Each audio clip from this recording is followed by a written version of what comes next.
Hi friends, ಮಸ್ಮಗ.ಕಾಮ್ನ international news ಸುತ್ತು ಜಗತ್ತಿಗೆ ಸ್ವಾಗತ. ನಾನು ಶ್ರೀರಕ್ಷ ರಘುರಾಮ್.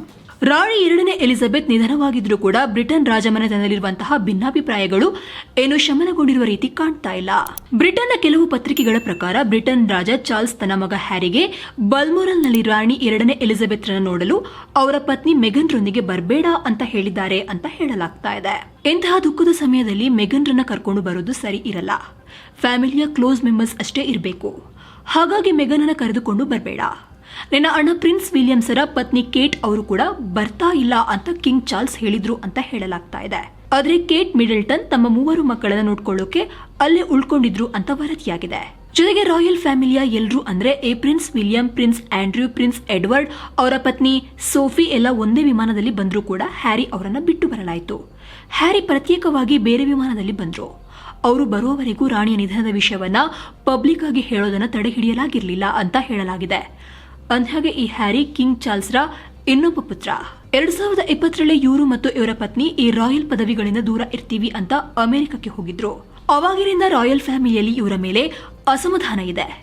ಇದೇ ತಿಂಗಳ 19ಕ್ಕೆ ರಾಣಿ 2ನೇ ಎಲಿಜಬೆತ್ ಅವರ ಅಂತ್ಯಕ್ರಿಯೆ ನೆರವೇರಿಸಲಾಗುತ್ತೆ ಅಂತ ಬಕಿಂಗ್ಹ್ಯಾಮ್ ಪ್ಯಾಲೇಸ್ ಅನೌನ್ಸ್ ಮಾಡಿದೆ. ಅಂದ್ಹಾಗೆ ಭಾರತ ಇವತ್ತು ಶೋಕಾಚರಣೆಯನ್ನ ಆಚರಿಸ್ತಾ ಇದೆ.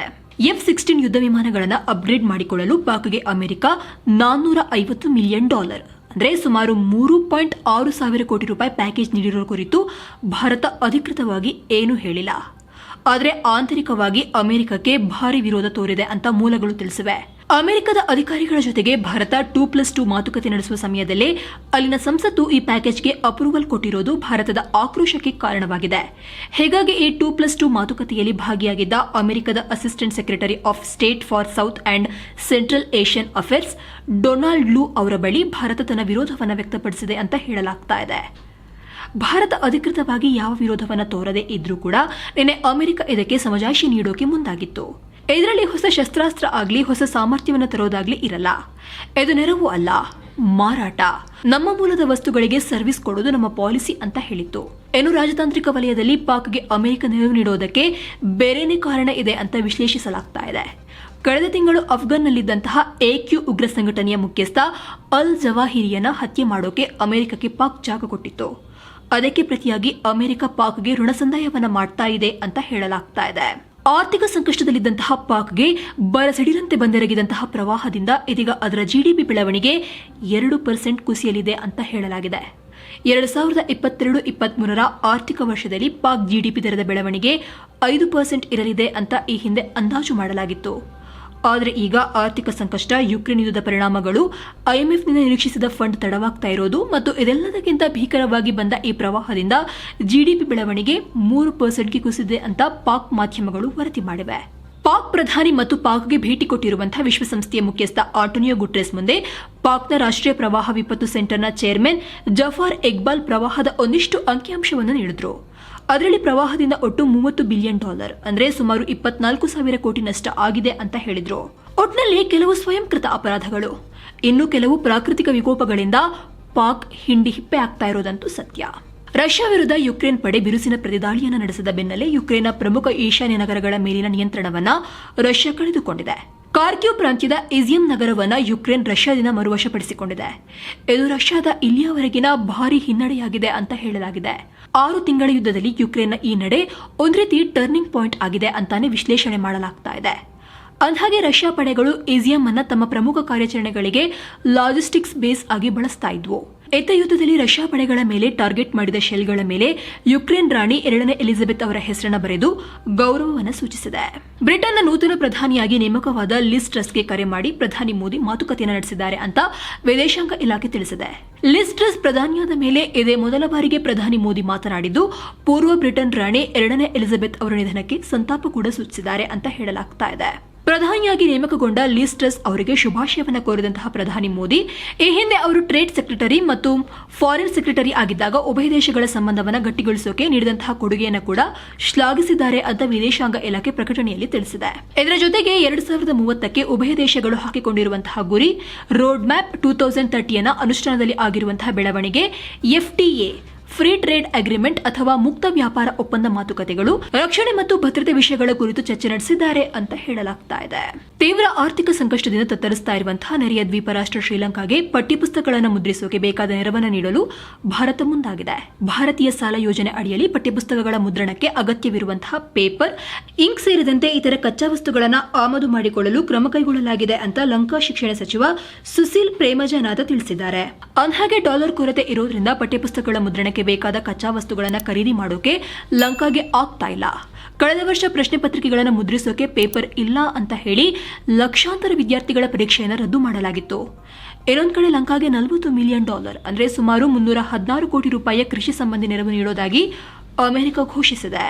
ಅಮೆರಿಕದ ಬ್ಲ್ಯಾಕ್ ಹಾಕ್ ಹೆಲಿಕಾಪ್ಟರ್ನ ತರಬೇತಿ ಹಾರಾಟದ ವೇಳೆ ಹೆಲಿಕಾಪ್ಟರ್ ಅಪಘಾತಕ್ಕೀಡಾಗಿ 3 ತಾಲಿಬಾನಿಗಳು ಮೃತಪಟ್ಟ ಘಟನೆ ಅಫ್ಘಾನಿಸ್ತಾನದಲ್ಲಿ ನಡೆದಿದೆ.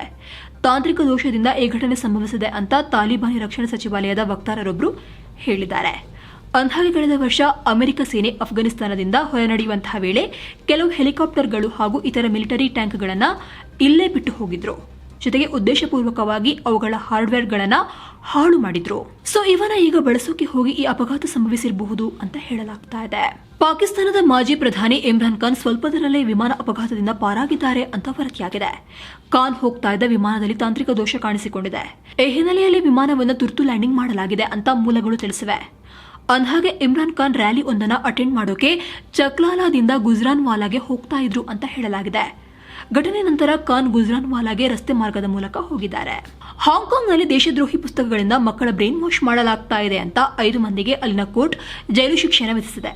ಪ್ರಜಾಪ್ರಭುತ್ವದ ಬೆಂಬಲಿಗರಾದ ಕುರಿಗಳು ತಮ್ಮ ನಗರವನ್ನು ತೋಳಗಳಿಂದ ರಕ್ಷಿಸಿಕೊಳ್ಳುವಂತೆ ಪುಸ್ತಕದಲ್ಲಿ ಚಿತ್ರಿಸಲಾಗಿದೆ. ಅದರಲ್ಲಿ ಚೀನಾ ವಿರೋಧಿ ಭಾವನೆಗಳು ಹಾಗೂ ಚೀನಾದ ಅಧಿಕಾರದ ವಿರುದ್ಧ ದ್ವೇಷವನ್ನು ತೋರಿಸಲಾಗಿದೆ. ಇದು ಸಮಾಜದಲ್ಲಿ ನಡೆಯುವಂತಹ ಅನ್ಯಾಯವನ್ನು ಅರ್ಥ ಮಾಡಿಕೊಳ್ಳಲು ಮಕ್ಕಳಿಗೆ ಸಹಾಯ ಮಾಡುವ ಉದ್ದೇಶವನ್ನು ಹೊಂದಿದೆ ಅಂತ ಪುಸ್ತಕದ ಪರ ವಾದ ಮಂಡಿಸಿದಂತಹ ವಕೀಲರು ಹೇಳಿದ್ದಾರೆ. ಆದರೆ ಈ ಬಗ್ಗೆ ತೀರ್ಪು ನೀಡಿದಂತಹ ಜಡ್ಜ್ ಹಾಂಗ್ಕಾಂಗ್ ಮತ್ತು ಚೀನಾದಲ್ಲಿ ಅಸ್ಥಿರತೆಯನ್ನು ಉಂಟು ಮಾಡೋದು ಹಾಗೂ ಮಕ್ಕಳ ಮನಸ್ಥಿತಿಯನ್ನು ಬದಲಾಯಿಸುವ ವಿಷಯವನ್ನ ಈ ಪುಸ್ತಕ ಹೊಂದಿದೆ ಅಂತ ಹೇಳಿದ್ದಾರೆ. ಜೊತೆಗೆ 5 ಜನರಿಗೆ 19 ತಿಂಗಳ ಜೈಲು ಶಿಕ್ಷೆಯನ್ನು ವಿಧಿಸಿದ್ದಾರೆ. ಅಂದ್ಹಾಗೆ ಹಾಂಗ್ಕಾಂಗ್ನ ಪ್ರಜಾಪ್ರಭುತ್ವದ ಚಳವಳಿಯನ್ನ ಮಕ್ಕಳಿಗೆ ತಿಳಿಸಿಕೊಡಲು 2020ರಲ್ಲಿ ಈ ಬುಕ್ ಸರಣಿಯನ್ನ ಸ್ಟಾರ್ಟ್ ಮಾಡಲಾಗಿತ್ತು. 18 ಲಕ್ಷ ವರ್ಷಗಳಷ್ಟು ಹಿಂದಿನ ಮಾನವನ ಹಲ್ಲುವೊಂದನ್ನು ಪುರಾತತ್ವಶಾಸ್ತ್ರಜ್ಞರು ಜಾರ್ಜಿಯಾದಲ್ಲಿ ಪತ್ತೆ ಹಚ್ಚಿದ್ದಾರೆ. ಇಲ್ಲಿನ ಓರೋಸ್ ಮನಿ ಗ್ರಾಮದ ಸೈಟ್ನಲ್ಲಿ ಸಂಶೋಧನಾ ವಿದ್ಯಾರ್ಥಿಯೊಬ್ಬ ಕಳೆದ ವಾರ ಈ ಹಲ್ಲನ್ನು ಪತ್ತೆ ಹಚ್ಚಿದ್ದಾನೆ. ಈ ಹಲ್ಲು ಆಫ್ರಿಕಾದ ಹೊರಗೆ ಸಿಕ್ಕಂತಹ ಹೋಮಿನಿಡ್ ಪ್ರಭೇದದ ಸಂಕೇತವಾಗಿದೆ ಅಂತ ಹೇಳಲಾಗಿದೆ. ಅಂದ್ಹಾಗೆ ಇದೇ ಓರೋಸ್ಮನಿ ಪ್ರದೇಶದಲ್ಲಿ 18 ಲಕ್ಷ ವರ್ಷ ಹಳೆಯ ಮಾನವನ ಬುರುಡೆಗಳು 1990 ಮತ್ತು 2000 ಆರಂಭದಲ್ಲಿ ದೊರೆತಿದ್ವು ಅಂತ ವರದಿಯಾಗಿದೆ. ಲಂಗ್ ಕ್ಯಾನ್ಸರ್ ಅಥವಾ ಶ್ವಾಸಕೋಶದ ಕ್ಯಾನ್ಸರ್ ಕೇವಲ ಸಿಗರೆಟ್ ಸೇವನೆ ಮಾಡೋರಿಗೆ ಮಾತ್ರ ಬರುತ್ತೆ ಅಂತ ಬಹುತೇಕ ಜನರು ನಂಬಿದ್ದಾರೆ. ಆದರೆ ಸ್ಮೋಕ್ ಮಾಡದವರಿಗೂ ಕೂಡ ಈ ಕ್ಯಾನ್ಸರ್ ಬರುವ ಸಾಧ್ಯತೆ ಇದೆ ಅಂತ ಸಂಶೋಧನಾ ವರದಿಯೊಂದು ಹೇಳಿದೆ. ಫ್ರಾನ್ಸಿಸ್ ಕ್ರೀಕ್ ಇನ್ಸ್ಟಿಟ್ಯೂಟ್ ಹಾಗೂ ಯೂನಿವರ್ಸಿಟಿ ಕಾಲಾ ಏಜ್ ಆಫ್ ಲಂಡನ್ ಈ ವರದಿಯನ್ನ ಮಾಡಿದೆ. ಇದರಲ್ಲಿ ವಾತಾವರಣದಲ್ಲಿರುವಂತಹ ಮಾಲಿನ್ಯ ಅಥವಾ ಪೊಲ್ಯೂಷನ್ ಉಂಟು ಮಾಡುವಂತಹ ಕಣಗಳಿಂದಲೂ ಕೂಡ ಈ ಲಂಗ್ ಕ್ಯಾನ್ಸರ್ ಬರುತ್ತೆ ಅಂತ ವಿಜ್ಞಾನಿಗಳು ಹೇಳಿದ್ದಾರೆ. ಅಂದ್ಹಾಗೆ ಪ್ರತಿ ವರ್ಷ ಜಗತ್ತಿನಲ್ಲಿ 2.5 ಲಕ್ಷ ಜನ ಈ ಶ್ವಾಸಕೋಶ ಕ್ಯಾನ್ಸರ್ನಿಂದ ಸಾಯ್ತಾ ಇದ್ದಾರೆ. ವರ್ಷದ ಕೊನೆಯ ಗ್ರ್ಯಾಂಡ್ ಸ್ಲಾಮ್ ಆಗಿರುವಂತಹ US ಓಪನ್ ನಲ್ಲಿ ಪೋಲೆಂಡ್ನ ಎಗಾ ಸ್ವಿಟೆಕ್ ತಮ್ಮ ಚೊಚ್ಚಲ ಕಿರೀಟವನ್ನು ಮುಡಿಗೇರಿಸಿಕೊಂಡಿದ್ದಾರೆ. ಅಲ್ಲದೆ ಇದು ಅವರ ಈ ವರ್ಷದ 2ನೇ ಹಾಗೂ ಒಟ್ಟು 3ನೇ ಗ್ರ್ಯಾಂಡ್ ಸ್ಲಾಮ್ ಆಗಿದೆ. ಅಂದ್ಹಾಗೆ ಈ ಹಿಂದೆ ಈಗ 2020ರಲ್ಲಿ ಹಾಗೂ ಈ ವರ್ಷದ ಫ್ರೆಂಚ್ ಓಪನ್ಗಳನ್ನ ಗೆದ್ದಿದ್ರು. ಏಷ್ಯಾ ಕಪ್ನ ಫೈನಲ್ ಹಣಾಹಣಿಯಲ್ಲಿ ಇವತ್ತು ಆತಿಥೇಯ ಲಂಕಾ ಮತ್ತು ಪಾಕ್ ತಂಡಗಳು ಸೆಣಸಾಡಲಿವೆ.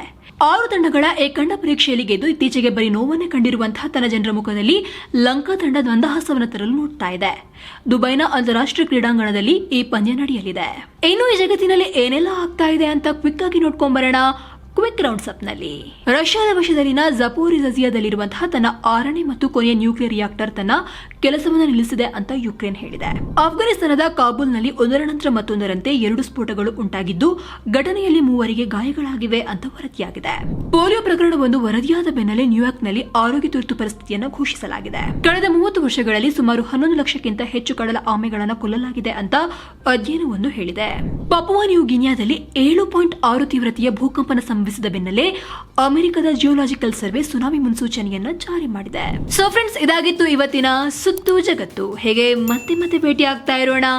ಅಲ್ಲಿಯವರೆಗೂ ಧನ್ಯವಾದ.